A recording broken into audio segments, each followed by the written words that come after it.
Water lilies are native to both the Nile River in Egypt as well as rivers and streams in Arnhem Land in northern Australia. Wherever you find them, they bring magic to a garden pond.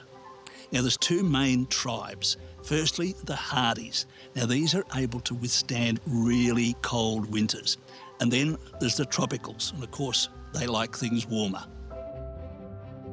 Hardies come from continental Europe, Asia and North America, where ponds freeze over in the winter. In Australia, they can grow from the bottom of Tasmania up to Brisbane.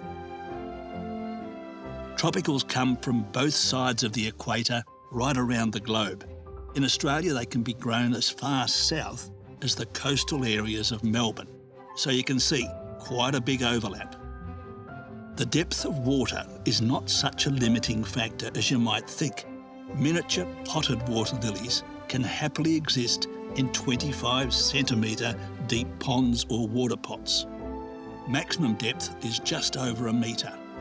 The fascinating thing is that the plant will respond to the depth of the new location within a day.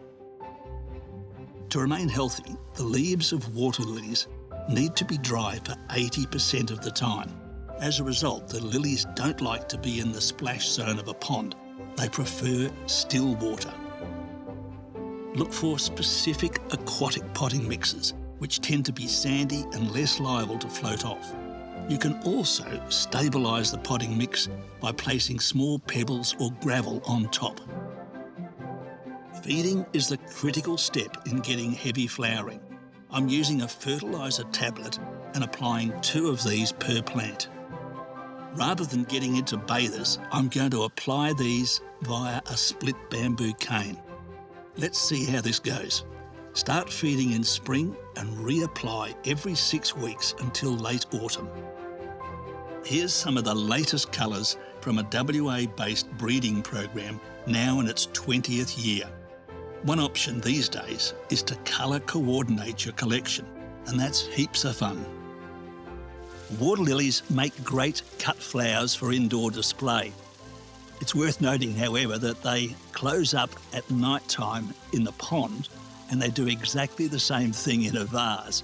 But don't worry, next morning they open up beautifully. Now, another interesting thing is that the flowers are edible, so you can add them to your salad to bring a spot of colour, just like this.